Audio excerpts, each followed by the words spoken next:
Rain sweeps across Embarcadero Plaza as an atmospheric river moves into the San Francisco Bay Area.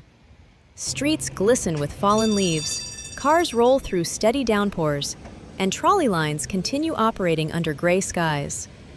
The National Weather Service warns the region could see a month's worth of rain in just a few days, driven by back-to-back major storms. These long corridors of Pacific moisture are known for releasing intense rainfall over short periods.